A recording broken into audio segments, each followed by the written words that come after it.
গণমাধ্যমে এখন রীতিমতো প্রতিযোগিতা চলছে। বিভিন্ন দুর্নীতিবাজ সরকারি কর্মকর্তাদের হারির খবর, তাদের অবৈধ সম্পদের ঠিকানা খুঁজতে ব্যস্ত দেশের গণমাধ্যমগুলো। একটি সুস্থ প্রতিযোগিতা দৃশ্যমান হচ্ছে। কোনো গণমাধ্যমে যেন এ ব্যাপারে কেউ কাউকে ছাড় না দেওয়ার নীতি গ্রহণ করেছে।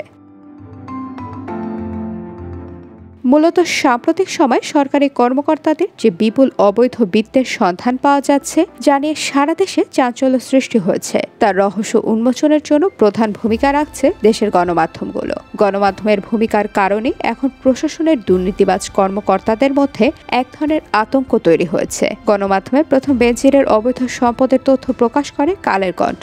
কালের কণ্ঠের ধারাবাহিক প্রতিবেদনের পরই এটি আদালত পর্যন্ত গড়ায় এবং আদালতের মাধ্যমে শেষ পর্যন্ত দুর্নীতি দমন কমিশন এ বিষয়ে তদন্ত করে।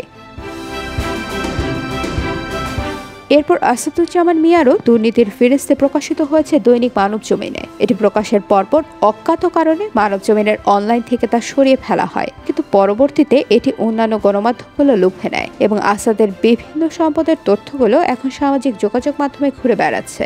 যদিও আসাদুজ্জামান মিয়া দাবি করেছেন যে তিনি দুর্নীতি করেননি। আসাদকে নিয়ে যখন আলোচনা সমালোচনা চলছে, ঠিক সেই সময় সামনে এসেছে এনবিআরের কর্মকর্তা মতিউর রহমান। তার ছেলের এক ছাগল কেনা নিয়ে যেন কেঁচো খুঁড়তে সাপ বেরিয়ে এসেছে। তার ছেলের এই ছাগল কাণ্ডের ফলে তার যে দুর্নীতির ফেরেস্তে প্রকাশিত হয়েছে তা ভয়াবহ। কারো কারো মতে মতিউর রহমানের সম্পদ বেনজিরকেও হার মানিয়েছে। সাধারণ মানুষ মনে করে বেনজির, আসাদ বা মতিউর রহমান একা নন। এরকম বহু সরকারি কর্মকর্তা আছে যারা দুর্নীতিবাজ। গণমাধ্যম এখন এই বিষয়গুলো নিয়ে মনোযোগী হয়েছে। সামনের দিনগুলোতে এরকম বেশ কিছু দুর্নীতিবাজের নানা রকম তথ্য গণমাধ্যমে আসবে বলে অনেকেই ধারণা করছেন। গণমাধ্যমগুলোতে এ ব্যাপারে বিভিন্ন রিপোর্টারকে দায়িত্ব দেওয়া হয়েছে। কারা কানাডায় বেগমপাড়ায় বাড়ি করেছেন, কারা বিদেশে টাকা পাচার করেছেন, কাদের কি সম্পদ আছে তা নিয়ে একটি অনুসন্ধানের অনুশীলন হচ্ছে রীতিমতো। আর এই অনুসন্ধানের ফলে জাতি উপকৃত হবে।